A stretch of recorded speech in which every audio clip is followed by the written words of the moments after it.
नमस्कार प्यारे साथियों, स्वागत है आपका जेम्स स्टार जीएस गुरु में। जो कि हम लोग क्लास 6 की एनसीईआरटी आज सारे चैप्टर पिछले वीडियोज़ में समाप्त हो गए। सारे चैप्टर हमने पढ़ लिए। तो हम लोग आज उसकी एक नई सीरीज एमसीक्यू सीरीज जो कि पीवाईक्यू ओरिएंटेड न्यू ट्रेंड के हिसाब से यूपीएससी और स्टेट पीसीएस के लिए, ऑल स्टेट पीसीएस के लिए मोस्ट इम्पोर्टेंट सीरीज लाया हूँ। तो आप लोग इस सीरीज़ का फ़ायदा उठाइए और इस सीरीज़ का भाग बनिए। आपके एग्ज़ाम के लिए बहुत इम्पोर्टेंट है। तो आप इसको रोज़ पर डे आपको इस सीरीज़ का फ़ायदा उठाना है। तो आप लोगों से विनम्र निवेदन है कि इस सीरीज़ को ध्यान से पढ़िए, जो कि पीवाईक्यू ओरिएंटेड है। जैसे पीवाईक्यू में यूपीएससी में पूछा जाता क्वेश्चन है, यूपीएससी और स्टेट पीसीएस में अब न्यू ट्रेंड चेंज हो गया, यूपीएससी का भी और स्टेट पीसीएस के, सारे स्टेट पीसीएस। उसी को ध्यान में रखते हुए इस सीरीज़ को हम लोग लाए हैं। तो इस सीरीज़ में आप लोगों को एनसीईआरटी का सारा सार मिलेगा। आप इसमें सारी एनसीईआरटी के इम्पोर्टेंट शब्दावलियों और उसकी लाइन बाय लाइन इसमें चीज़ें मिलेंगी। तो आपने ध्यान से अगर पढ़ी होगी एनसीईआरटी जो मैंने पढ़ाया था, तो आप इसको बड़ी आसानी से सॉल्व कर लोगे। अगर आपने नहीं ध्यान से पढ़ा होगा तो आप नहीं कर पाओगे। लेकिन मेरे ख्याल से आप लोगों ने पढ़ा होगा, ध्यान से पढ़ा होगा। आप अपने फ्यूचर को सोच के पढ़े होगे कि मुझे इस बार एग्ज़ाम निकालना है, तो आप इसको बढ़िया से सॉल्व करोगे। तो हम इस सीरीज़ को यूपीएससी और ऑल स्टेट पीसीएस के ध्यान में रखते हुए हम लाए हैं इस सीरीज़ को। इसकी प्लेलिस्ट भी अलग रहेगी, उसमें ऐड भी कर देंगे हम लोग। और प्लेलिस्ट पे जाके अगर आप नए स्टूडेंट हो, आपने सारे वीडियोज़ नहीं देखे हैं, तो कृपया करके विनम्र निवेदन है, आप प्लेलिस्ट पे जाइए और सीक्वेंस से सारे वीडियोज़ देखिए और आपको अपनी गहराई का पता लगेगा कि आपका स्तर कैसा है। आप ऊपर ऊपर पढ़ते हो कि गहराई से पढ़ते हो, तो आपका वहाँ अपना स्तर पता लगेगा। और डीप में पढ़ने के लिए इस चैनल को ज्वाइन करिए, जेम्स स्टार जीएस गुरु। यह चैनल डीप में एनालिसिस कराता है सारे सब्जेक्टों का। आपसे गारंटी देता हूँ कि इस चैनल में कोई फालतू कंटेंट नहीं मिलेगा। जो एग्ज़ाम में पूछा जाता उसी से संबंधित इसमें जानकारी एवं चीज़ों का अध्ययन कराया जाएगा। तो आप इस चैनल से अवश्य जुड़िए, अपने फ्यूचर की ग्रोथ करिए। ये चैनल विश्वास पात्र चैनल है, तो आप इस चैनल से अवश्य जुड़िए। तो इसी को ध्यान में रखते हुए हम सारी सीरीज कराएंगे। ये एमसीक्यू सीरीज सारी कराएंगे, सारी क्लास की एनसीईआरटी क्लास 6, 7, 8, 9, 10, 11, 12 तक की सारी हिस्ट्री की और सारी एनसीईआरटी की। तो हम सारा सब कुछ कराएंगे आपके लिए। तो आपको प्लेलिस्ट में जाके सारे वीडियोज़ देखते रहना है। आपने कभी नहीं देख पाया तो जहाँ प्लेलिस्ट में सारे वीडियोज़ का सीक्वेंस बाय सीक्वेंस देखते रहें। और फिर लास्ट में सारी एनसीईआरटी आपने पढ़ ली, मान लीजिए क्लास 6 की सारी एनसीईआरटी पढ़ ली, रिवीजन के लिए आप संडे या सैटरडे को पहली बार 1 की स्पीड पे देख लीजिए वीडियो रिवाइज करने के लिए एमसीक्यूज वाला, और 2 की स्पीड पे देख लीजिए, बहुत जल्दी रिवाइज हो जाएगा। पहले आप सारी सीरीज़ की क्लासें करिए आप, उसके बाद आपको पता लग जाए कि हाँ मैंने बढ़िया से पढ़ लिया है, तो आपको एमसीक्यू सीरीज़ को फिर सॉल्व करना है। फिर आपको मोटी मोटी निगाहों से इसको देखना है। आपको बढ़िया ध्यान रहेगा तो आप सॉल्व कर लोगे, नहीं ध्यान रहेगा तो नहीं कर पाओगे। तो एमसीक्यूज़ का सार इसीलिए लाए हैं कि कोई भी बच्चा बढ़िया से अगर पढ़ा है तो रिवीजन के लिए उसका मोस्ट इम्पोर्टेंट हथियार है एमसीक्यूज। सारी एनसीईआरटी को नहीं पढ़ना है, आपको एमसीक्यूज सॉल्व कर लेने हैं। एमसीक्यू जो पीटी के लिए मोस्ट इम्पोर्टेंट है, और एनसीईआरटी जो पीटी और मेंस दोनों के लिए इम्पोर्टेंट है। तो आप एनसीईआरटी की बुक तो पढ़िए ही साथ में, और एमसीक्यूज भी सॉल्व करिए, जो कि आगामी जो पेपर हैं, यूपीएससी है, स्टेट यूपीएससी है, और उत्तराखंड पीसीएस है, आरएस है, ये आने वाले एग्ज़ाम हैं इनके के लिए तो रामबाण है, रामबाण है। तो रामबाण को आपको घोल के पीना है। तो चलिए स्टार्ट करते हैं एमसीक्यूज।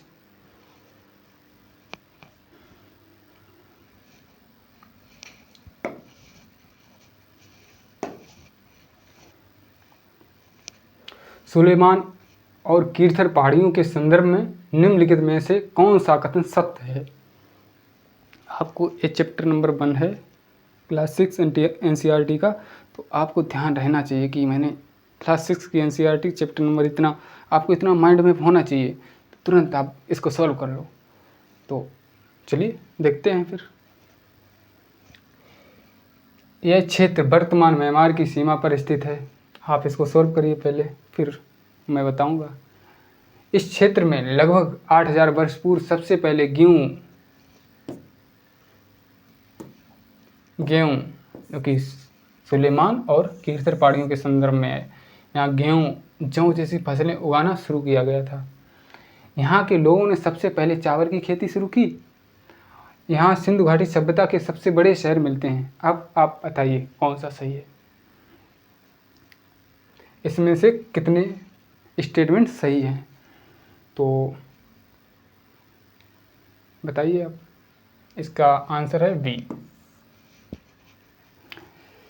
यह क्षेत्र वर्तमान म्यांमार की सीमा पर स्थित है? नहीं, ये तो पाकिस्तान की सीमा पर स्थित है। उधर पाकिस्तान, सुलेमान की पहाड़ियाँ वहीं से है ना, पाकिस्तान। तो ये गलत हो गया। इस क्षेत्र में लगभग 8000 वर्ष पूर्व सबसे पहले गेहूँ और जौ जैसे फसल उगाने की शुरुआत की गई। आपको पढ़ा है ना, सुलेमान कीर्ति वहाँ मानव के साक्ष्य मिले। तो 8000 वर्ष पूर्व गेहूँ जौ और भेड़ बकरियों के साक्ष्य मिले थे ना, तो वही है। एक स्टेटमेंट सीधा है, पूछ लिया डायरेक्ट, तो ये सही है। यहाँ के लोगों ने सबसे पहले चावल की खेती की, ये तो गलत है। चावल की खेती नहीं की थी यहाँ चावल के साक्ष्य मिले थे कोल्डेवा, जो कि यूपी में स्थित है, यूपी प्रयागराज बेलन घाटी के पास। तो ये गलत हो गया ये भी। यहाँ सिंधु घाटी सभ्यता के सबसे बड़े शहर मिले। यहाँ सबसे बड़े मोहनजोदड़ो और हड़प्पा तो दक्षिण में, साउथ में थे, उसके पाकिस्तान के सिंध प्रांत में और नीचे उधर थे। तो ये तो गलत हो गया। तो एक ऑप्शन हमारा सही है, जो कि बी। उत्तर पश्चिम में स्थित सुलेमान और कीर्थर पहाड़ियों के क्षेत्र में लगभग 8000 वर्ष पूर्व स्त्री पुरुषों ने सबसे पहले गेहूँ, सीक्वेंस पूछा जाता है, सबसे पहले क्या मिला? गेहूँ, फिर जौ, फिर फसलें, दालें हैं, मटर है, ये सारी चीज़ें मिली हैं, उपजाना शुरू किया था। ये क्वेश्चन यहाँ से बनता ही है।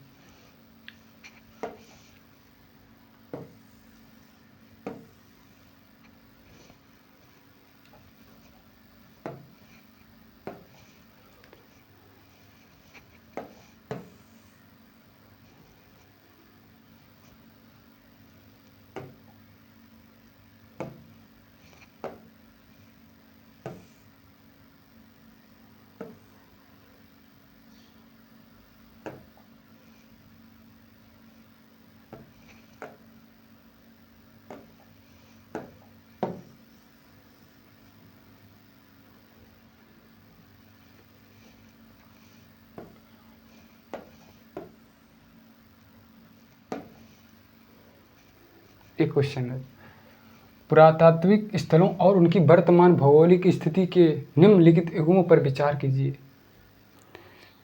तो मेहर कहाँ है? पाकिस्तान में। ये आपको बताना है, फिर बाद में हम आपको पढ़ के सुनाएंगे पहले, फिर हम आपको सोल्व कराएंगे। मेहर पाकिस्तान, बुरजौम कश्मीर, कोल्डिवा मध्य प्रदेश, चिरान बिहार में। आपको बताना है इसमें से कितने कथन सही हैं। तो इसमें है मेहरगढ़ पाकिस्तान, सही है, ये भी सही है। बुरजौम, जहाँ से क्या मिला? गर्तावास, ज़मीन के अंदर घर को बनाया जाता, जिससे वहाँ सर्दी पड़ती थी, तो वहाँ ठंडक राहत से बचने के लिए बुरजौम में यहाँ मानव कुत्ता इसी के साथ दफनाए गए बुरजौम में। मेहरगढ़ में खेती के वो साक्ष्य मिले, खेती की कृषि, मतलब कृषि में है, गेहूँ है, जौ है, मटर है और भेड़ बकरियों की ये चीज़ें वहाँ से प्राप्त हुई। कोल्डिवा जो कि ये गलत है। कोल्डिवा मध्य प्रदेश में, कोल्डिवा है यूपी में। यूपी में कहाँ? बेलन घाटी के पास। बेलन घाटी कहाँ है? प्रयागराज। तो आपको डेप्थ में नॉलेज को रखना है और वही आपकी पीटी वुमेंस के लिए इम्पोर्टेंट है, तो आपको गहराई से पढ़ना है। तो ये कोल्डिवा मध्य प्रदेश में नहीं है, और यहीं देखो एमपी के पास ही में सटा हुआ है प्रयागराज। तो आपको नेक वही है, दुर्घटना घटी तो घटना घट जाती है, वही कहावत। तो थोड़ा नज़रअंदाज किया तो आप भूल जाओगे, तुरंत टिक मार दोगे। एमपी के पास ही तो प्रयागराज है, तो सीमा सटी हुई है ना, तो बेलन घाटी वहीं। तो आपको बहुत ध्यान से, यूपी में है कोल्डिवा। चिरान जो बिहार में है, ये सही है। इसमें 3 कथन सही हैं, 1 गलत है। तो इसमें आंसर कौन सा होगा? सी, केवल 3 युग्म।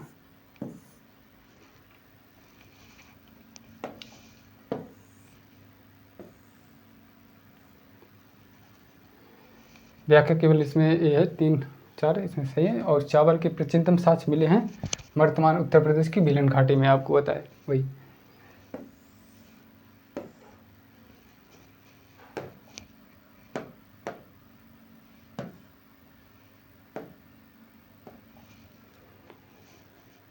क्वेश्चन नंबर 4, पाषाण काल के संदर्भ में माइक्रोलिथिक शब्द शब्द किसे निर्दिष्ट करता है? इसमें लिखा माइक्रोमिक्स छोटा, जिसे कहते हैं लघु पाषाण काल। पुरा पाषाण काल, मध्य पाषाण काल को ही लघु पाषाण काल, नव पाषाण काल, 3 सीक्वेंस है। बड़े आकार के पत्थरों के बड़े आकार के पत्थर के बर्तनों को ये पूछा जाता है। अभी इसको टिक नहीं मारेंगे हम लोग, पहले आपको पढ़ के सुनाना है मुझे, फिर आप बताना है। आप ऐसे आपका पता लगेगा कि आप क्या पढ़ा। बड़े आकार के पत्थरों के बर्तनों को क्या इसको कहा जाता है? क्या मध्य पाषाण काल के छोटे पत्थरों के औजारों को, नव पाषाण काल की गुफा चित्रकारी को, महापाषाण काल के कब्रों को। तो आप बताइए, तो इसका आंसर क्या होगा? बी, मध्य पाषाण काल के मेसोलिथिक। हमने कहा था मध्य पाषाण का मतलब लघु पाषाण काल, पूरा पाषाण हो तो बड़ा, मैक्रो, मध्य पाषाण मैक्रो बड़ा, माइक्रो छोटा, ऐसे याद करना है। तो इसको मध्य पाषाण काल के छोटे पत्थरों के औजारों को कहा जाता है। तो आंसर इसका बी होगा। मध्य पाषाण काल के औजार आमतौर पर बहुत छोटे होते थे, जिन्हें माइक्रोलिथिक या लघु पाषाण काल कहा जाता था। इन औजारों में हड्डियों तक लकड़ियों से मुट्ठे लगे इन औजारों में हड्डियों लकड़ियों के मुट्ठे लगे होते थे। आपको पता है ना, वही लघु को मध्य पाषाण काल बोलते हैं। दूसरा क्वेश्चन यहाँ से भी बनता है डायरेक्ट। ये सीरीज यूपीएससी और all state PCS new pattern के हिसाब से ही बनाई गई है, तो आपको बहुत गौर से पढ़ना है।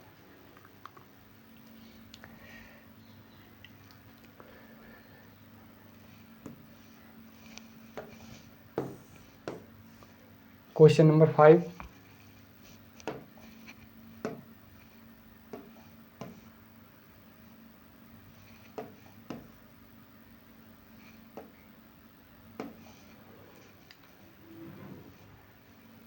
नव पाषाण काल, ये कथन और कारण, एक कथन और कारण दिए गए हैं, तो इसमें बताया गया है।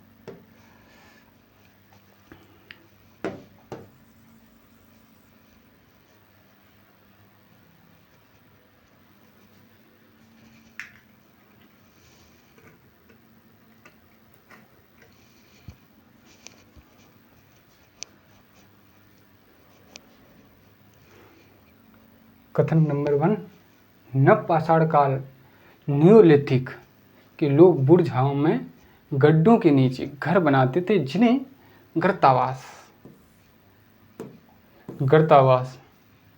पिट हाउस कहा जाता था।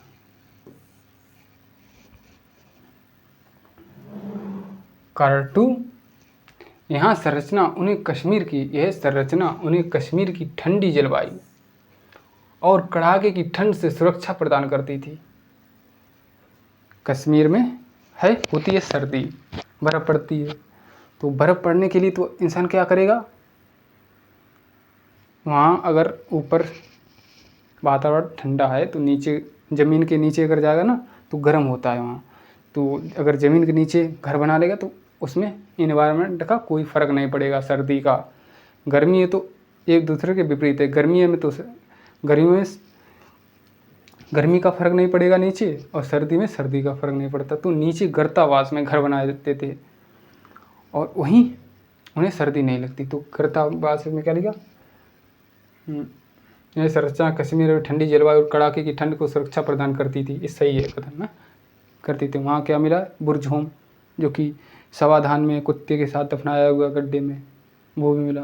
तो एक क्वेश्चन है, तो इसका आंसर होगा ए। ये दोनों सही कथन हैं, एक दूसरे से रिलेटेड हैं, एक दूसरे को रिलेट करते हैं, एक दूसरे को रिलेट करते हैं कथन। ये दोनों सही हैं, ए और आर दोनों सही हैं। और आर ए की जो है, आर है ए की व्याख्या करता है, यहाँ व्याख्या करता है, ए इसको इसकी व्याख्या करता है। तो रिलेट संबंध जुड़ता है। ये आप कई लोग आप पता होता है और रिलेट नहीं कर पाते, क्वेश्चन गलत हो जाता है आप लोगों का। तो एक दूसरे की व्याख्या करता है, ये सही है। तो आंसर इसका ए। कश्मीर के बुर्ज होम में गर्तावास, ज़मीन के अंदर घर के साक्ष्य मिले हैं, जिसमें उतरने के लिए सीढ़ियाँ होती थी। उन्हें ठंड से बचाता था, उन्हें ठंड से बचाने के लिए होता था।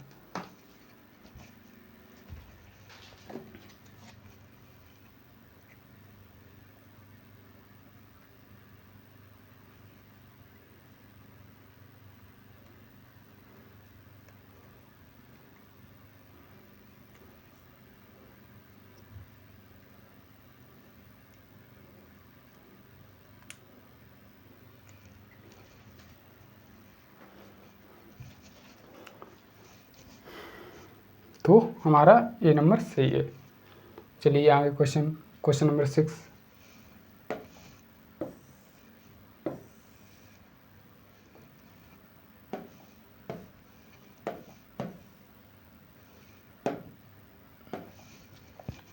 मानव इतिहास का लगभग 99% भाग किस काल के दौरान घटित हुआ। जो मानव इतिहास का जो काल था वो किस दौरान, किस समय में सबसे ज़्यादा घटित हुआ, सबसे ज़्यादा उथल पुथल और मानव समाज का विकास और सारी घटनाएं, इन्वायरमेंटल इकोलॉजी सिस्टम और सारे सिस्टम, हर चीज़ों में बदलाव सबसे ज़्यादा किस युग में हुआ। यानी मान लीजिए अभी एआई का ट्रेंड आ गया सारा, और एआई के ज़माना तुरंत उथल पुथल हो गई एकदम से टेक्नोलॉजी में। तो एकदम से इसमें उथल पुथल कब, कौन से काल में आई। तो बीच में जितनी थी इन्फॉर्मेशन टेक्नोलॉजी कम थी, अब आज के हिसाब से तुरंत इन्फॉर्मेशन टेक्नोलॉजी इतनी बढ़ गई ना, इतनी सूचनाएं हैं, समझ नहीं पाते हम लोग कौन सी सही है कौन सी गलत है। तो ऐसे ही इसको बताया गया कौन से काल में लगभग 99% भाग में दौरान घटनाएं घटित हुई। तो इसमें कुछ बताया गया, पूरा पाषाण काल में, पेलियोलिथिक एज में पीरियड में, मध्य पाषाण काल, मेसोलिथिक में, नव पाषाण काल, नियोलिथिक में, ताम्र पाषाण के, चारकोलिथिक में। तो इसमें से किस में, पूरा पाषाण सबसे ज़्यादा घटनाएं। अब आंसर इसका है ए, पूरा पाषाण में। पूरा पाषाण में मानव ने आग की खोज की, आखेटक था, नए नए चीज़ों का विकास किया, कहीं उनका बड़ा संघर्ष का जीवन था। आज जो हम सब कुछ प्राप्त किए हैं, संसाधनों का उपभोग करते हैं, वो हमारे पूरा पाषाण के मानव जो जिन्होंने आग की खोज की, कई चीज़ों के औजार यंत्रों को बनाने में अपनी सारी ज़िंदगी इसी में खपा दी, चीज़ों को खोज करने में, औषधियों को देखने में, ऑब्जर्व करने। कोई मान लीजिए कोई किसी भी खरोंच लगी, चोट लगी, तो उसको कैसे महसूस करते थे, उसका इलाज का, उसका आज तक उसका सब यही विस्तार होता चला गया, बताया जाता गया एक दूसरे के थ्रू कि इससे ये बीमारी सही होती है, इससे एक दूसरे बात बता के फिर पांडुलिपियों में लिख दिया गया। जैसे और मान लीजिए पतंजलि थे और ये सब चिकित्सा साधन के क्षेत्र में वो थे, उसके नाम क्या, नाम ध्यान नहीं आए, आगे बताएंगे आपको। तो ये सब लोगों ने बाद में इसको पांडुलिपियों में लिखा, फिर बताया गया। पहले तो एक दूसरे से ज्ञान ट्रांसफ़र होता गया, उनको उनको ऐसे श्रेणी क्रम में सीक्वेंस से बताते चले गए सब लोग अपनी पीढ़ी दर पीढ़ी को। तो वही तो 99% भाग किस काल के दौरान घटित हुआ, तो पूरा पाषाण काल, यही सारी घटना घटी हुई। व्याख्या, पूरा पाषाण काल में 20 लाख साल पहले, क्योंकि 12,000 साल तक पहले मतलब फैला था। इसका टाइम पीरियड था 20 लाख से 12,000, इतना समय लंबा था, तो यही सारी घटनाएं घटित हुई। और सबका इतना समय लंबा नहीं था, तो ये 20 लाख से 12,000 साल पहले तक फैला था। मानव इतिहास की 99% कहानी यही इसी दौरान घटित हुई। टाइम पीरियड ज़्यादा है तो घटनाएं भी घटित हुई ज़्यादा। तो ये हमारा क्वेश्चन नंबर 6 का ऑप्शन ए सही है।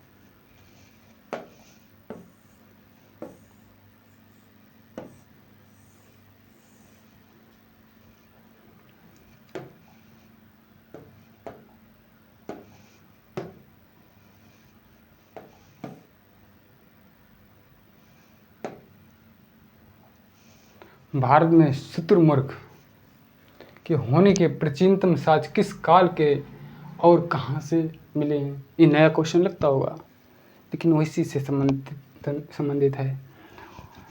मध्य पाषाण काल में भीमबेटका से, पूरा पाषाण काल में पटाने जो कि महाराष्ट्र में, पटने में महाराष्ट्र में, नव पाषाण काल में से चिरान से, जो कि चिरान कहाँ है, बिहार में, पटाने महाराष्ट्र से, भीमबेटका की गुफाएं हैं जो यूपी से एमपी से, जहाँ सामाजिक चलचित्र की चीज़ों की जानकारी, हमारे समाज की जानकारी मिलती है भीमबेटका से। महापाषाण काल के ब्रह्मगिरी जो कि साउथ में है। तो आंसर इसका होगा वी, पटाने जो कि महाराष्ट्र में, वहाँ से शुतुरमुर्ग के साक्ष्य मिले हैं, वहाँ से जानकारी हम लोगों को मिली है। जो कि भारत में पूरा पाषाण युग के दौरान शुतुरमुर्ग होते थे, और महापाषाण के पटन नामक पूरा स्थल से शुतुरमुर्ग के अंडों के छिलके मिले। अंडों के छिलकों से वहाँ से पता चला कि शुतुरमुर्ग होते थे।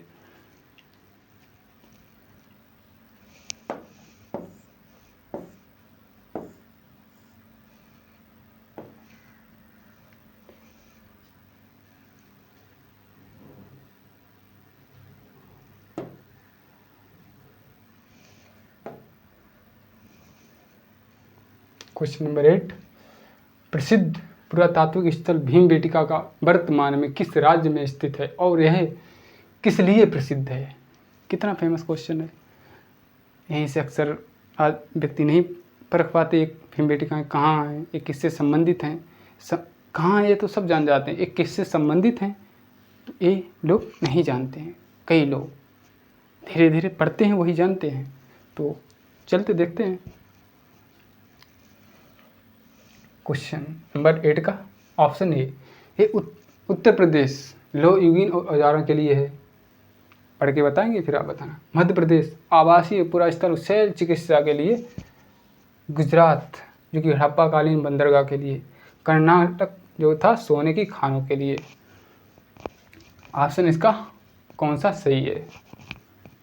प्रसिद्ध पुरास्थल भीमबेटका, तो आंसर पुरास्थल भीमबेटका कहाँ से है? एमपी से। आंसर इसका कौन सा होगा? आंसर इसका बी, आवासीय पुरस्थल और शहर चिकित्सा के क्षेत्र में के लिए ये जानना। और कर्नाटक का सोने की खानों के लिए, कर्नाटक ये भी इससे संबंधित। तो कर्नाटक सोने के लिए खानों के लिए फेमस, वहाँ से हड़प्पा सभ्यता में, क्योंकि हड़प्पा मोहनजोदड़ो की सभ्यता में वहाँ से आयात होता था सोना का। और उत्तर प्रदेश लोह युगीन औजारों के लिए, और गुजरात हड़प्पाकालीन बंदरगाह, गुजरात जो था लोथल के किनारे बंदरगाह प्राप्त हुआ, वहाँ बड़े आयात निर्यात की वस्तुएं मिली हैं। भीमबेटका वर्तमान मध्य प्रदेश रायसेन जिला, एमपीपीएससी में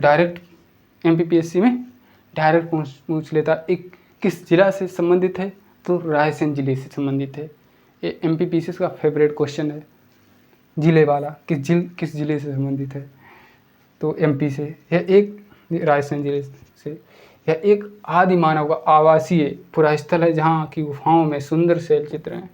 यहाँ सामाजिक चलचित्र के चीज़ों का मिला है, पता नहीं आपको, तो चीज़ें यहाँ जानकारी सारी मिलती हैं।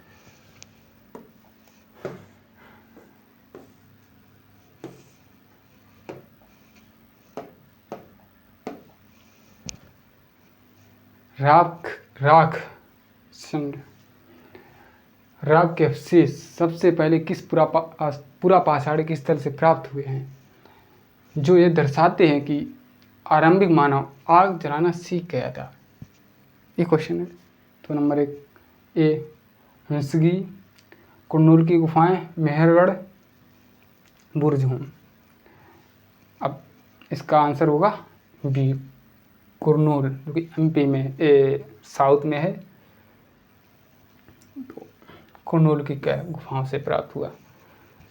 हंसी ये भी साउथ में है। बुरजहूम जो कश्मीर में है। मेहरगढ़ पाकिस्तान में है। तो मेहरगढ़ से वही कृषि के साथ मिले, बुरजहूम से गर्तावास मिला। यहाँ से पाषाणिक चीज़ें, पूरा पाषाणिक चीज़ें प्राप्त हुई। तो आंध्र प्रदेश में स्थित, जो कि आंध्र प्रदेश में कुरनूल, जो आंध्र प्रदेश में स्थित एक गुफाओं में राख के अवशेष मिले हैं। इसमें स्पष्ट होता है कि आरंभिक लोग आग जलाना सीख गए थे। जो पूरा पाषाणिक लोग थे, आग जलाना सीख गए थे। ये साक्ष्य मिला है यहाँ।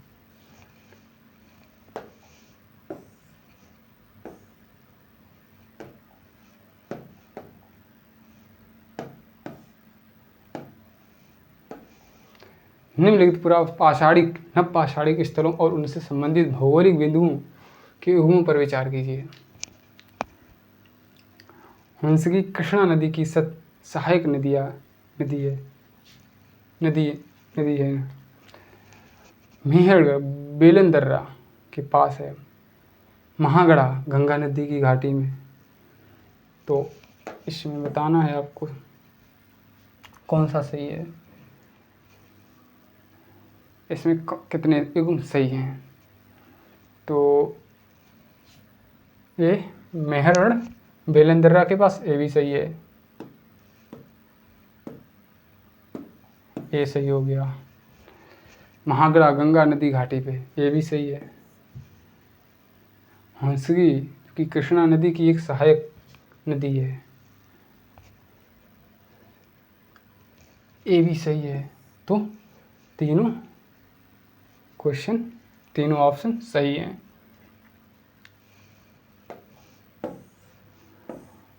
इसकी व्याख्या, हंसगी कर्नाटक में चूना पत्थर औजारों के लिए प्रसिद्ध है। जो कि हंसगी चूना पत्थर में कर्नाटक के लिए प्रसिद्ध था। मेहर ईरान जाने वाले सबसे महत्वपूर्ण रास्ते बेलन दर्रे के पास है, बेलन दर्रा के पास है।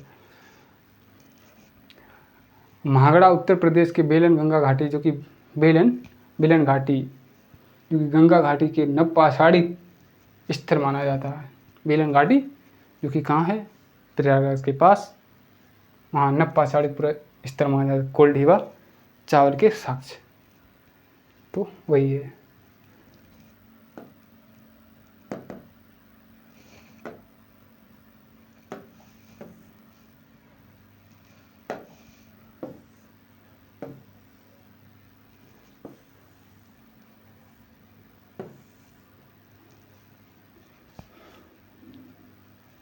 चैप्टर नंबर 3 से संबंधित क्वेश्चन है।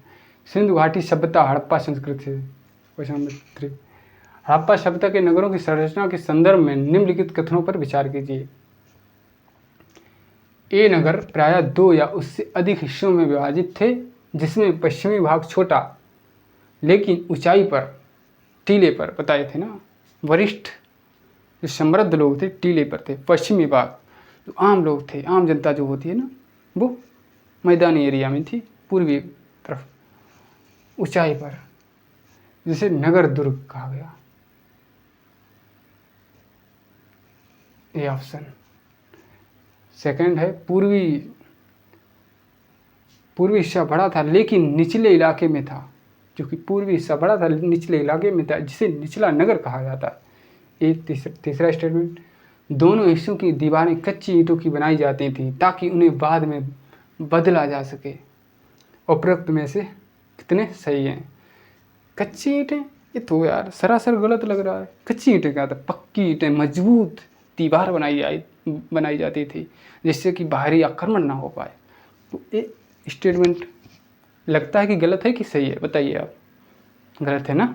हाँ गलत है, ये गलत है, ये गलत है।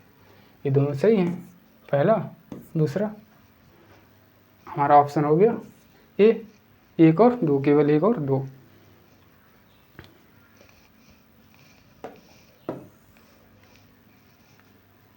क्योंकि हड़प्पा सभ्यता की दीवारें पक्की ईंटें की बनाई जाती थी। इसमें दिखाया ना, पक्की ईंटों की बनाई जाती थी, कच्ची ईंट नहीं, मजबूत, क्योंकि बाहरी आक्रमण ना हो, पक्की ईंटों की बनाई जाती थी।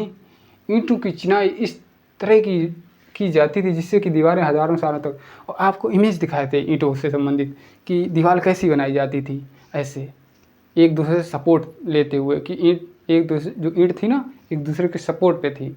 तो ऐसे ऐसे करके इमेज बताए थे आपको, ऐसे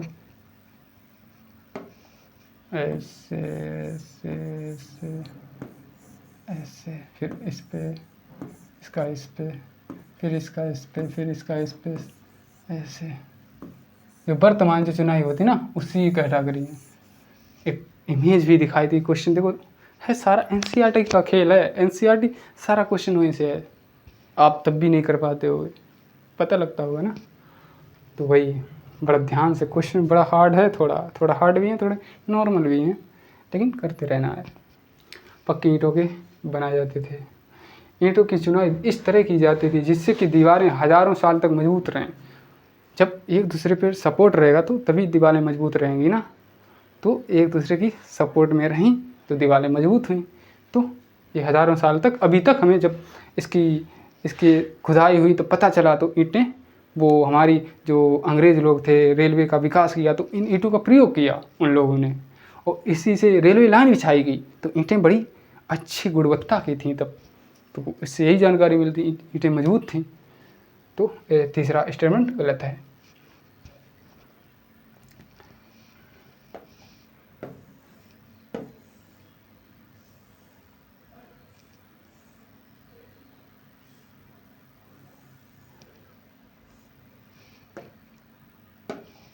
क्वेश्चन नंबर 12, हड़प्पाकालीन शहर धौलावीरा के संबंध में निम्नलिखित में से कौन सा कथन विशिष्ट, जो कि कौन सा कथन विशिष्ट और सत्य है, कौन सा सत्य है?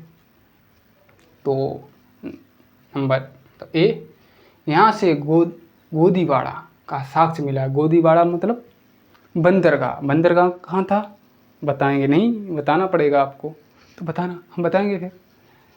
गोदीवाड़ा का साक्ष्य मिला है।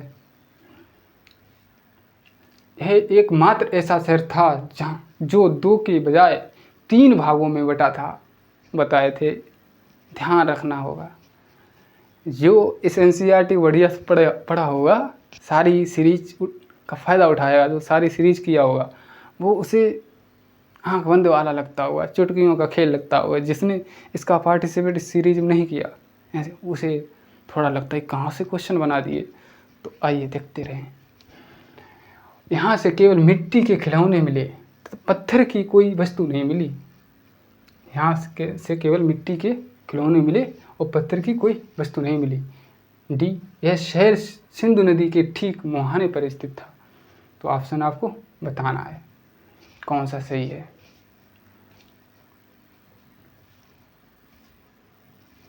ऑप्शन नंबर बी, एकमात्र। गुजरात के कच्छ के इलाके में स्थित धौलावीरा नगर 3 भागों में। धौलावीरा की खासियत क्या थी? 3 भागों में। और यह गोदीवाड़ा कहाँ मिला? लोथल बंदरगाह। गलत, नहीं तो फंस जाते। धौलावीरा लोथल में डिफरेंस भूल जाते हैं सब लोग। तो लोथल में।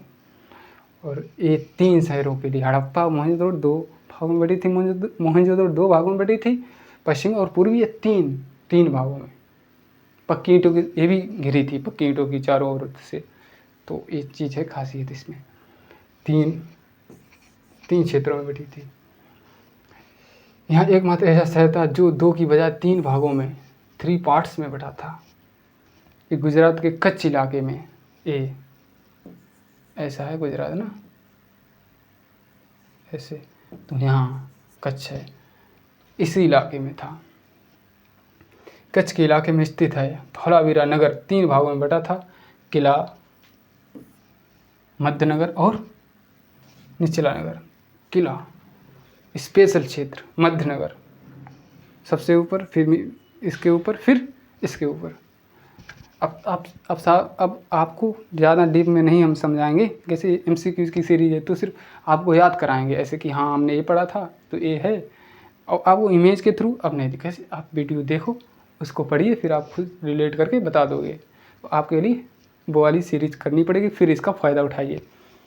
तो वही है, आप उस सीरीज़ को पढ़ लोगे ना तो एक क्वेश्चन बड़े आसान लगेंगे आपको। एक क्या हलवा है, हलवा, तो हलवा खाने के लिए पहले सीरीज़ का पूरा आनंद लीजिए, हलवा तभी मीठा लगेगा, स्वादिष्ट लगेगा। हर हिस्से में चारों ओर पत्थर की ऊंची ऊंची दीवारें बनाई गई थी। ये है क्वेश्चन नंबर 13।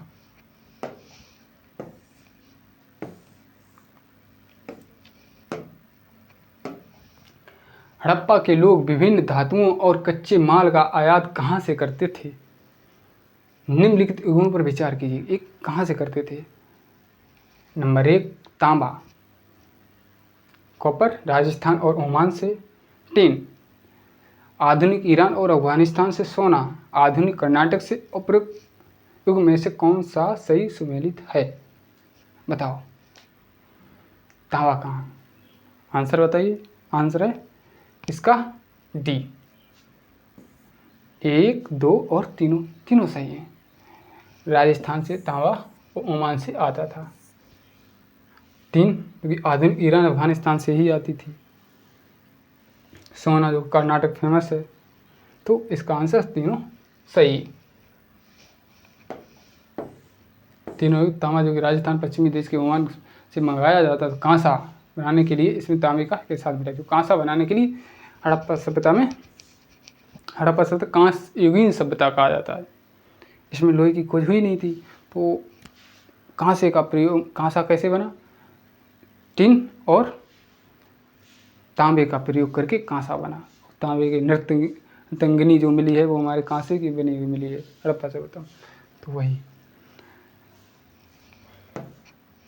धातु टिन का आयात ईरान अफगानिस्तान से होता था और सोना कर्नाटक से आता था।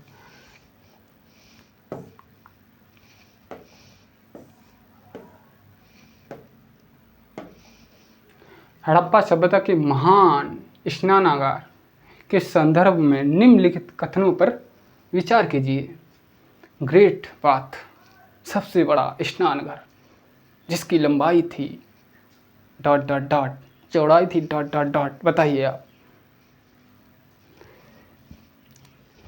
इसका ऑप्शन, इसका स्टेटमेंट है, यह विशिष्ट संरचना मोहनजोदड़ो के नगर दुर्ग में बनाई गई थी। इस स्नानागार को पानी के रिसाव को रोकने के लिए प्लास्टर के ऊपर चारकोल नेचुरल विटामिन की परत चढ़ाकर वाटर प्रूफ बनाया गया था। उपरोक्त में से कथनों पर कौन सा सही है? तो आप बताइए। कथन number, option number C, Mohenjodaro जो नगर दुर्ग पश्चिमी और पूर्व पश्चिमी में टीले वाले, पूर्वी में मैदानी एरिया वाले जो कि आम लोग रहते थे। इस समृद्ध लोग पश्चिमी भाग में टीले पर। स्नानागार को परत के रिसाव को रोकने के लिए प्लास्टर के ऊपर चारकोल करा देते कि रिसाव ना करे, कि कोई नमी ऑब्जर्व ना करे, रिसाव ना करे, वाटर प्रूफ बनाया जाता था। दोनों सही हैं। तो आगे चलते हैं हम लोग।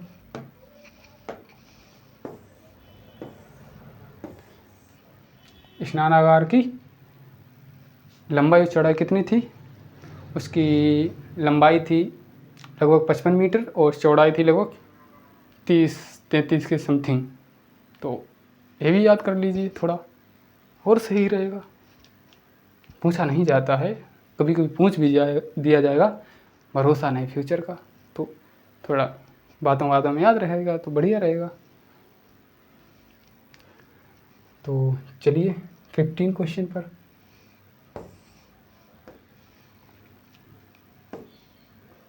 निम्नलिखित हड़प्पा कालीन शहरों और उनके विशिष्ट साक्ष्यों के युगों पर विचार कीजिए। जो क्या क्या साक्ष्य मिले। कालीबंगा, जुते हुए खेत और अग्निकुंड। लोथल, पत्थर के मनके बनाने का एक कारखाना और गोदीवाड़ा। तो बताइए आप। इसका ऑप्शन नहीं हो पाया, इसका ऑप्शन आपको बता देंगे। कथन आप बता दो तो आपको ऑप्शन पता लग जाएंगे। कालीबंगा, जुते हुए खेत और अग्निकुंड, ये भी मिले हैं। हाँ सही है कथन, सही है। लोथल, पत्थर के मनके बनाने का कारखाना और गोदीवाड़ा। यहाँ लोथल में मनके भी बनते थे और गोदीवाड़ा, गोदीवाड़ा मतलब बंदरगाह।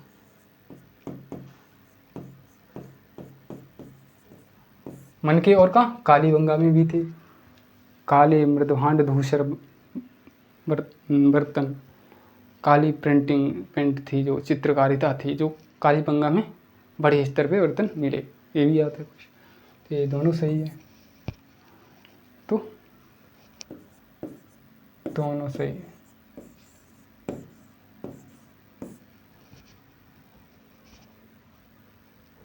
एक कामा दो, दोनों।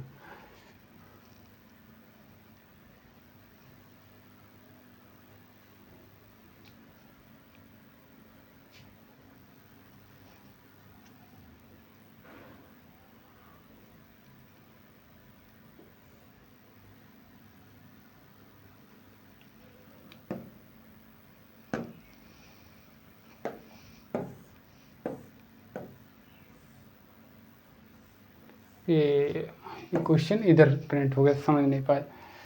तो इसके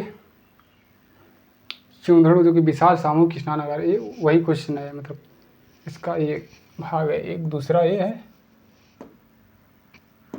ये दूसरा, ये तीसरा है वही भाग। चूंधड़ू जो कि विशाल सामूहिक स्नानागार, ये गलत है। इसमें केवल दो ही, वो ऊपर वाले दो ही ऑप्शन सही हैं, केवल दो आंसर।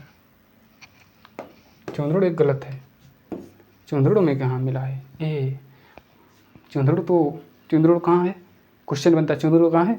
पाकिस्तान में है।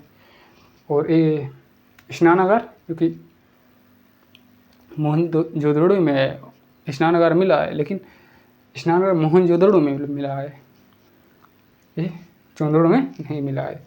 तो एक गलत ऑप्शन है हमारा। विशाल स्नानागार मोहनजोदड़ो में मिला है, ये ऑप्शन है ना। तो क्वेश्चन नंबर 16।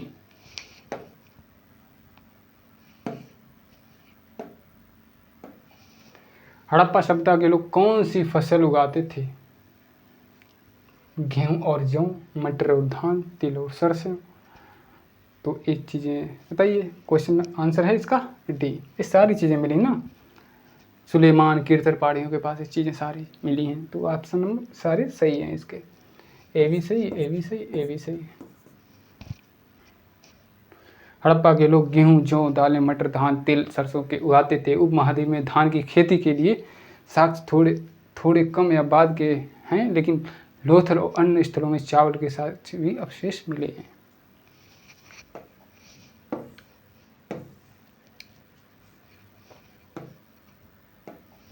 सभ्यता की मोहरों, सील्स और मोहरबंदी के संदर्भ में निम्नलिखित कथनों पर विचार कीजिए। मोहरों का प्रयोग सामान से भरे उन डिब्बों या थैलों को चिन्हित करने के लिए किया जाता होगा जो एक जगह से दूसरी जगह भेजे जाते थे। ये मोहरें आमतौर पर लोहे या नंबर सेकंड ऑप्शन है। ये मोहरें आमतौर पर, इस सेकंड स्टेटमेंट है। ये मोहरें आमतौर पर लोहे या तांबे की बनी होती थीं, जिन पर शेरों के चित्र होते थे। बताइए, इतने सरल क्वेश्चन है। तो ये मोहरें किसकी होती थी बताओ? सोने चांदी की, तांबे की बनी होती थी? प्योर गलत। मोहर मिट्टी की थी। मोहर बनाते थे मिट्टी को, कपड़े में थैले में लगा दिया किसी चीज़ को, उस पर अपना ठप्पा मार देते थे अगर उसको कहीं किसी ने हिलाया डुलाया तो और वो मिट्टी चटक जाती थी, फूट जाती थी, हट जाती, तो लगता है इससे छेड़छाड़ की गई है। तो यही है। तो ये प्योर गलत है। आंसर स्टेटमेंट एक सही है, तो कथन भी हमारा एक ही केवल एक सही है। हड़प्पा की मोहरें मुख्य रूप से सेल खड़ी मतलब भाई गीली मिट्टी।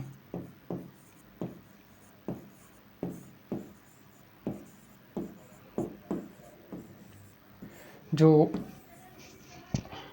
वो जो लोग सेल खड़ी मतलब ये होगा जो चीज़ उसका वो करते थे, कचरे का ढेर से उससे मिट्टी जो रहती थी, जैसे हड्डियों से वो पड़े पड़े, और जो खाते पीते मछलियों की चीज़ें वहाँ पड़ी पड़ी, एक मान लिया हमारा तो घूरा कचड़ा का ढेर हो जाता था उनका, तो उसी लुगदी टाइप बन जाती, उसी से सेलखड़ी से मूर्तियाँ भी बनाते थे सेलखड़ी की, और उससे मोहर भी अपनी बनाने की मिट्टी का उसको कर लेते थे, तो उसकी बनी होती थी गीली मिट्टी, उसकी बन जाती थी।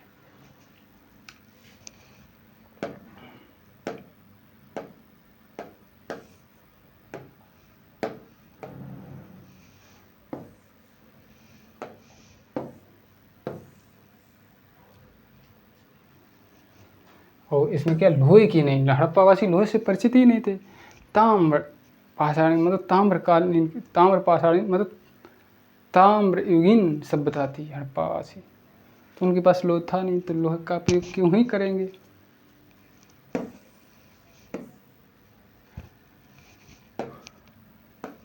हड़प्पा कालीन स्थल लोथल किस नदी की उपनदी के किनारे स्थित था?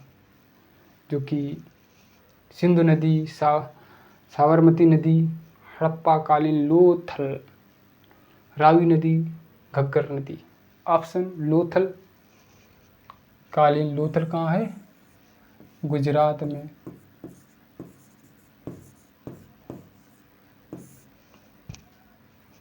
ये किसके के लिए फेमस है?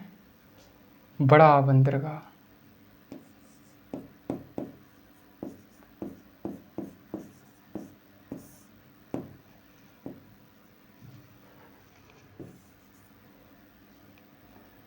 आयात निर्यात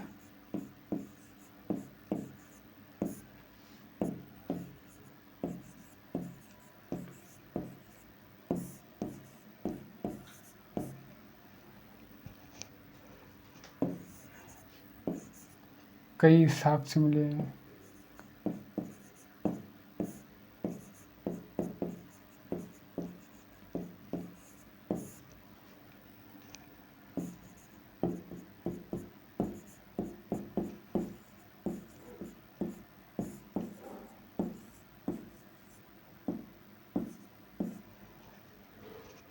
ये आयात निर्यात से संबंधित कई समुद्री साक्ष्य आयात निर्यात से जो मिलते थे, तो वहीं से मिले लोथल बंदरगाह से। लोथल गुजरात की एक खंबात खाड़ी में स्थित मिलने वाली साबर नदी की एक उपनदी भोगवा नदी, जो इसकी जो उपनदी थी उसे भोगवा नदी।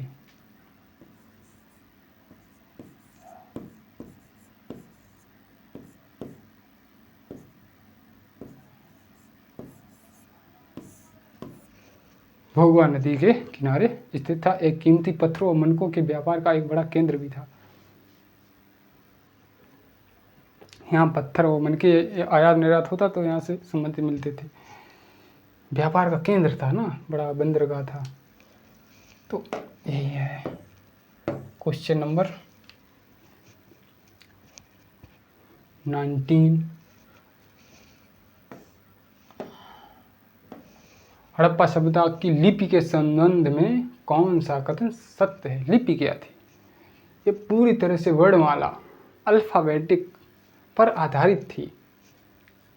ऑप्शन भी, ये लिपि दाईं से बाईं ओर लिखी जाती थी और ये चित्र लेखीय थी जिसे आज तक पढ़ा नहीं जा सका है। इतनी बढ़िया से हम लोगों ने एनसीईआरटी को पढ़ाया था, तो ये धुआं धुआं हो जाएगा क्वेश्चन अगर जो पढ़ा होगा। धुआं धुआं, तो धुआं होना है, आपको इस क्वेश्चन को धुआं करना है। ये ब्राह्मी लिपि का एक ही प्रारंभिक रूप थी। ये मुख्य रूप से पत्थरों के बड़े स्तंभों पर उत्कीर्ण थी। ऑप्शन कौन सा सही है? हड़प्पा सभ्यता की लिपि के संबंध में सत्य, तो इसका ऑप्शन है बी। ये लिपि दाएं से बाएं लिखी जाती थी, लेकिन चित्र लिखिए, इसमें चित्र, हम तुम अंक बना देते हैं अपनी लिपि, देवनागरी लिपि, हमारी तुम्हारी कौन सी है हिंदी, देवनागरी लिपि। ये किसमें लिखा है, देवनागरी लिपि में लिखा है। उसमें अंक शब्द, अंकों से शब्द बनते हैं, मतलब एक अक्षरों से शब्द बनता है, शब्द से वाक्य बनते हैं, सेंटेंस बनता है, सेंटेंस से पैराग्राफ बनता है, इस पैराग्राफ से चैप्टर, कथन, चीज़ें सारी बढ़ती चली जाती हैं, ऐसे ऊपर अपलिफ्ट होती चली जाती हैं। तो ऑप्शन हमारा बी सही है। ये गलत सारे हैं, ऑप्शन नंबर बी, ये गलत, ये गलत, ये गलत। वर्णमाला पर पूरी आधारित ही नहीं थी, इसमें चित्रकारिता थी ना। ये ब्रह्मलिपि का एक ही प्रारंभिक रूप थी, ये गलत है। मुख्य रूप से पत्थरों के बड़े स्तंभों पर उत्कीर्ण थी।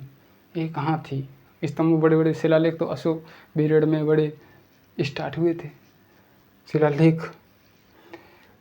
ये हड़प्पा लिपि भाव चित्रात्मक, इनमें चिन्हों की संख्या बहुत अधिक थे, जैसे कहीं गैड़ा है, कहीं कुत्ता है, ऐसे चिड़िया है, कहीं कुछ ऐसे चिन्ह थे, और इसे अभी तक सफलतापूर्वक पढ़ा नहीं जा सका है। और ये दाएं से बाएं, जैसे हमारी लिपि देवनागरी लिपि कैसे लिखी जाती, दाएं से बाएं लिपि, ये दाएं से बाएं लिखी जाती थी। अभी इसे क्वेश्चन बनता है, इसे पढ़ा जा सका कि नहीं पढ़ा सका, तो इसे पढ़ा नहीं जा सका। अगर पढ़ा जा सकता तो हमें बहुत जानकारी अपने समाज की, उनकी सोच का पता लग जाता, लेकिन दुर्भाग्य है इस लिपि को अभी तक पढ़ा नहीं जा सका।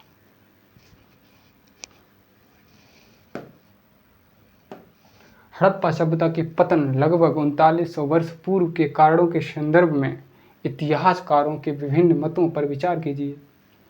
तो कथन, स्टेटमेंट नंबर 1, नदियों का सूख जाना और जंगलों का विनाश, मतलब डिफोरेस्टेशन, मतलब बाहरी आर्यों का आगमन। स्टेटमेंट नंबर 2, स्टेटमेंट नंबर 3, शासकों का नियंत्रण समाप्त हो जाना और भीषण बाढ़। तो इसका बताइए आप। नदियों का, कई लेखक अपने अपने मतभेद दिए कि हड़प्पा सभ्यता आखिरकार कैसे नष्ट हुई। तो सारे हमारे विधिवेता थे, उन्होंने अपना अपना अलग अलग मतभेद दिया है, और किसी का सही नहीं बताया जा सकता है कि इनका कथन, इनकी जो बातें कहीं वो सही हैं। अभी द्वंद्व टाइप का है, क्लियर एग्जैक्ट नहीं पता है कि हड़प्पा सभ्यता का आखिर पतन कैसे हुआ।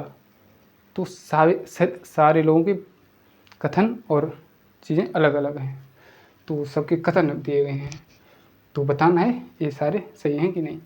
तो ऑप्शन है सी सही है।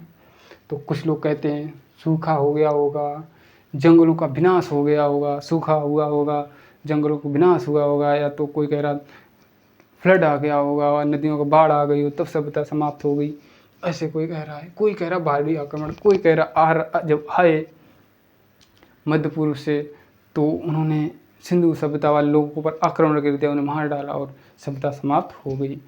कोई कह रहा शासकों का नियंत्रण समाप्त हो, कोई कह रहा ऐसी चीज़ें आई कि जनता ने शासक का मानना बंद कर दिया, वो जनता स्वतंत्र हो गई होगी वहाँ की शासन की, और शासन व्यवस्था धीरे धीरे त्रस्त ग्रस्त हो गई, मतलब बिखर गई होगी। और कई लोग कहते हैं महामारी आ गई होगी, महामारी आ गई तो कहीं लोग दूसरी जगह बस गए जाके। तो कई कथन हैं, आपको कथन के हिसाब से आंसर यहाँ देना है। Answer number C. सभ्यता के अचानक अंत के लिए किसी एक कार्य को जिम्मेदार नहीं बताया जा सकता है, सबके अलग अलग कथन हैं। अलग अलग क्षेत्रों में अलग अलग कारण रहे होंगे, जैसे बाढ़, नदियों का मार्ग बदलना, वनों की कटाई और प्रशासनिक नियंत्रण तंत्र का मतलब ढीला पड़ना, मतलब कम हो जाना। तो सब अब अपने अलग अलग मत बता रहे हैं। तो अलग अलग कोई एग्जैक्ट नहीं पता कि हड़प्पा सभ्यता का आखिर विनाश कैसे हुआ। तो सबके अलग अलग मतभेद हैं, आपको कथन के हिसाब से आंसर देना है। तो चलिए आगे देखते हैं फिर। भाग नंबर 3, वैदिक काल और ऋग्वेदिक से संबंधित हमारा चैप्टर है, उससे संबंधित क्वेश्चन है। तो है क्वेश्चन नंबर 21, वेदों के संदर्भ में निम्नलिखित कथनों पर विचार कीजिए।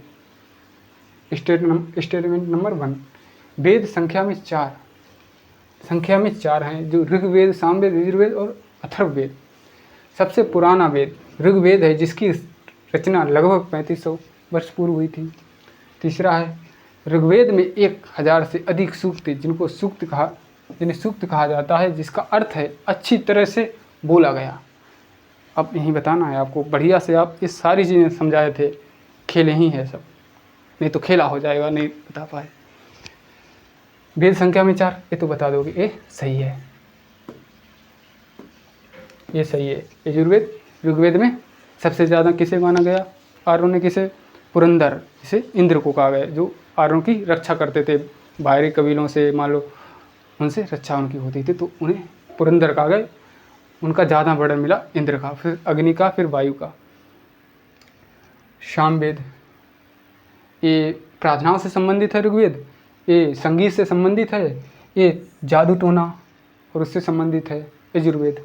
ये कर्म कांड से संबंधित है, ये जादू टोना से, जादू टोना कर्म कांड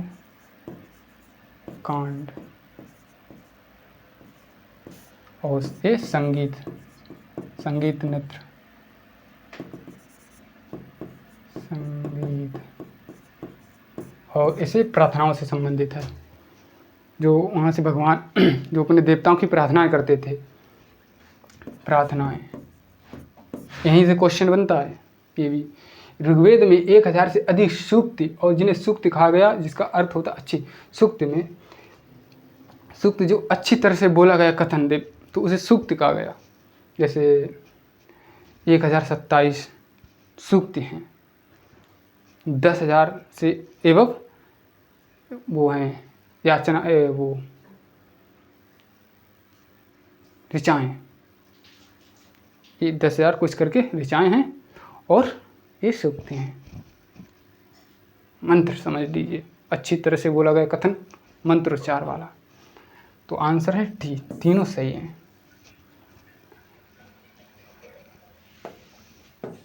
ये तीनों कथन सही। ऋग्वेद में 1028 सूक्त थे, जिन्हें देवी देवताओं की श्रुति में रचे गए थे। सूक्त जो कि श्लोक, देवी सूक्त हैं, जिन्हें देवी देवताओं की श्रुति में ध्यान करने के लिए रचे गए थे। ऋग्वेद में निम्नलिखित में से क्वेश्चन नंबर 22, ऋग्वेद में निम्नलिखित में से किन 3 देवताओं को सबसे महत्वपूर्ण माना गया है? बताए थे आपको, अग्नि, इंद्र, सोम। सेकंड भी ब्रह्मा विष्णु महेश, सूर्य, वरुण यम, प्रजापति रुद्र और विष्णु। तो आपको बताना है अग्नि, इंद्र, सोम। आंसर है इसका ए। सबसे ज़्यादा बार किसका व्याख्यान किया गया ऋग्वेद में? इंद्र का। इंद्र को क्या गया? पुरंदर। इंद्र को पुरंदर, फिर इसको अग्नि को, फिर सोम जो कि एक पेय पदार्थ है। सोम पेय पदार्थ भी, इसे इंद्र उसे बोलते हैं सोम। हाँ, तो आंसर ए सही है। ऋग्वेद में 3 देवता बहुत महत्वपूर्ण थे। अग्नि आग के देवता, इंद्र जो कि युद्ध के देवता, जिसे पुरंदर कहा गया। सोम एक पौधा, जिसे एक विशेष पेय बनाया जाता, विशेष पेय कहते नहीं, सोम रस का पान मैंने किया, तो ऐसे कुछ लोग कह देते हैं ना, वही।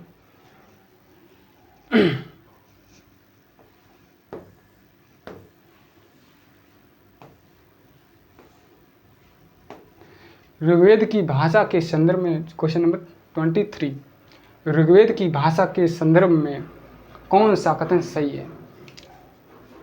स्टेटमेंट ए, ऋग्वेद आधुनिक प्राकृत भाषा में लिखा गया था।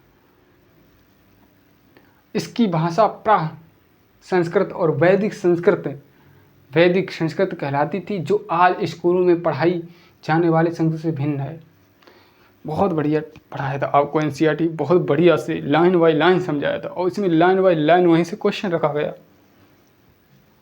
और same pattern UPSC state PCS का है। न्यू पैटर्न के हिसाब से देखोगे क्वेश्चन ऐसे ही बनेगा। आगामी परीक्षाओं के लिए रामबाण है। तो इसकी रचना द्रविड़ भाषा परिवार के अंतर्गत हुई थी। डी, इसकी लिपि देवनागरी लिपि थी और इसे प्राचीन काल में ही छाप दिया गया। देखो कितना गलत कह रहे हो, सही भी कुछ लोग कह रहे हैं। ऑप्शन इसका हुआ बी। ऋग्वेद आधुनिक प्राकृत भाषा में लिखा गया था। प्राकृत कहाँ थी? ऋग्वेद जो थे संस्कृत में, जो कि प्राक संस्कृत में, और प्राकृत क्या थी? जो आम लोगों की भाषा थी, मगधी, अर्धमगधी, प्राकृत, जो कि बुद्ध ने और महावीर ने इसी में उपदेश दिए थे। तो ये तो थी नहीं ऋग्वेद के, ये तो वरिष्ठ लोगों की संस्कृत भाषा थी। तो ऋग्वेद आर्य वैदिक संस्कृत से संबंधित है। ऑप्शन इसकी ए। इसकी रचना द्रविड़ भाषा परिवार के अंतर्गत हुई। इसकी रचना द्रविड़ भाषा कहाँ से हुई थी? गलती है, ये भी गलत है और ये सही है।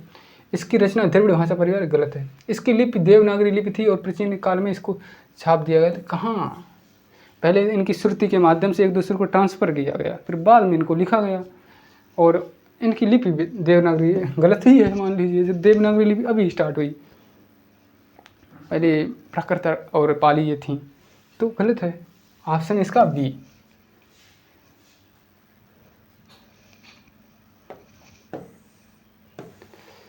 व्याकरण ऋग्वेद की भाषा वैदिक संस्कृत थी। इसमें ऋषियों द्वारा उच्चारित श्रवण किया जाता था, शब्द किया जाता और ना कि पढ़ा जाता था, सुनाया जाता था।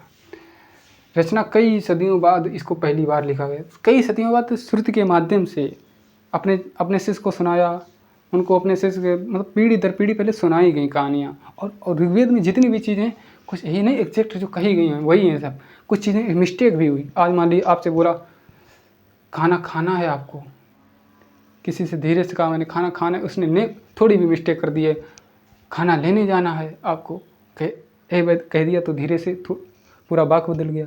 तो श्रुतियों के माध्यम से कुछ चीज़ें ऑथेंटिक भी नहीं हैं ऋग्वेद में। तो पहले अगर जिसने कहा उसी ने लिखा हो तो सही बात है। वो तो पहले बताएगी अपने दूसरे चेलाओं शिष्यों के थ्रू लिखे गए थे ऋग्वेद।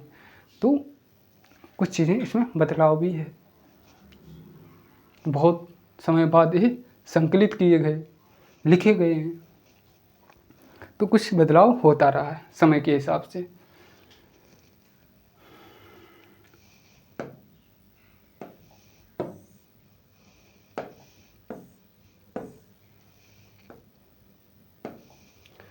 ऋग्वैदिक काल में समाज के वर्गीकरण के संदर्भ में पूर्व जन, भारत जन या यदुजन इस शब्दों का प्रयोग किसे दर्शाने के लिए किया जाता था?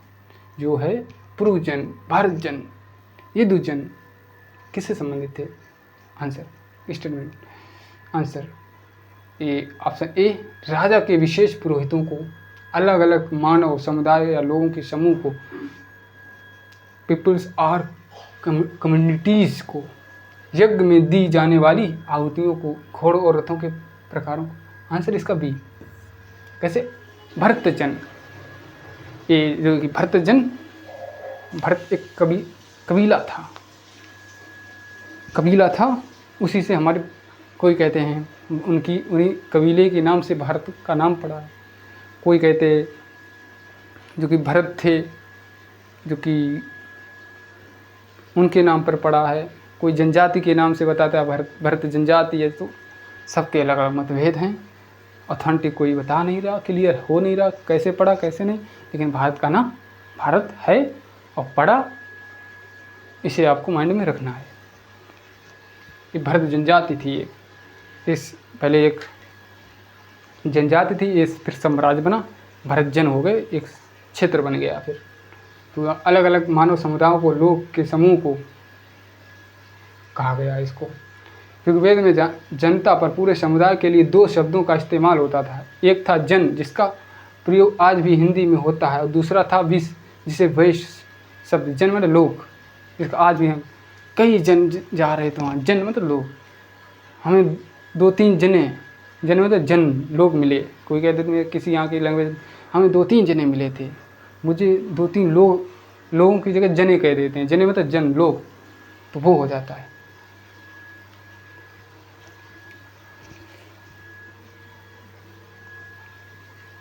ऑप्शन नंबर 20 का सही है, ये सब गलत हैं।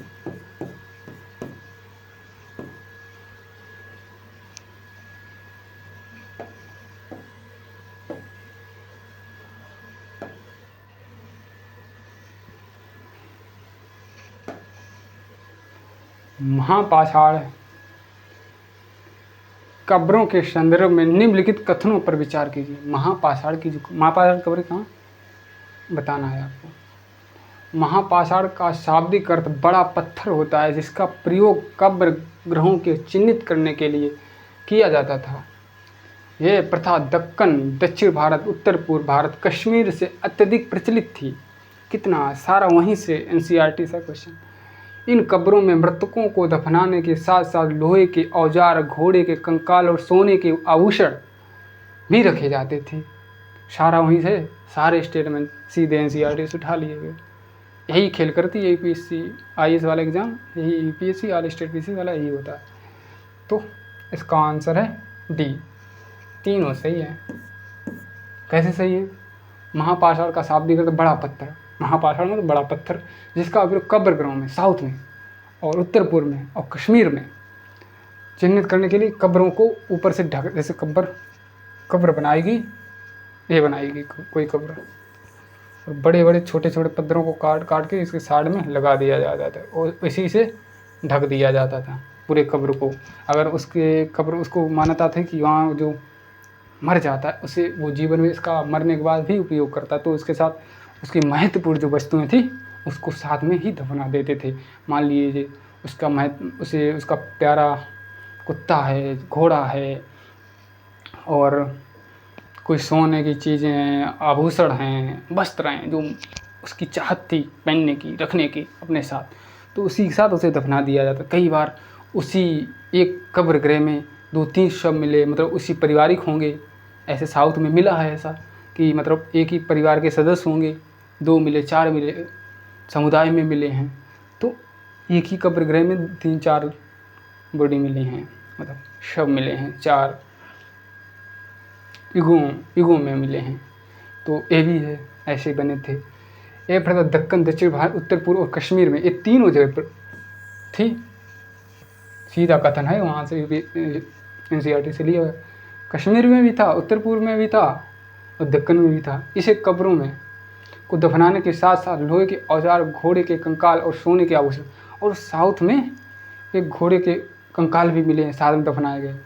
लोहे के औजार भी थे, जिसे वो लड़ाई झगड़े करते थे, उसको प्रिय थे, तो वो भी दफनाए गए साथ में। तो साथ में ये चीज़ें उनके साथ में मिली। ऑप्शन हमारा है डी, जो सारे सही हैं।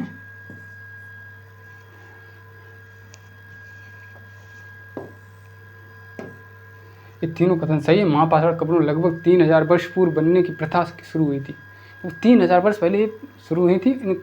इन कब्रों से मिलने वाली वस्तुएं ये दर्शाती हैं कि लोग मृत्यु के बाद जीवन में विश्वास, आपको अभी बताया मैंने कि मरने के बाद जीवन में विश्वास करते थे, कि कहते थे कि मर जाएंगे, बाद में ये चीज़ों को उपयोग करेंगे, तभी साथ में दफना देते थे वो लोग। तो मरने के बाद जीवन में विश्वास करते थे। क्वेश्चन बन जाता है, क्या हड़प्पा महापाषाणी काल के लोग मरने के बाद जीवन में विश्वास करते थे? तो इसका आंसर होगा जी, और ये कथन सही है। ऐसे ही हड़प्पा मतलब हड़प्पा सभ्यता में मरने का विश्वास करते थे। हाँ, तो इसको ध्यान रखना है। आप पॉइंटों से खेल होता है। तो आज हम लोग क्लास को यहीं समाप्त करते हैं, और हम आज इतने क्वेश्चन कराए हैं हमने, आगे हम लोग और कराएंगे। तो आप इस सीरीज़ को बड़े ध्यान से पढ़िए। आप, मेरा तो कहने का ये है कि आप पहले एनसीईआरटी वाली सीरीज़ पढ़ लीजिए सारी, वीडियो 2 की स्पीड में देख लीजिए, 1 की स्पीड में नहीं आपको लग रहा हो तो आप 2 की स्पीड में करके देख लीजिए।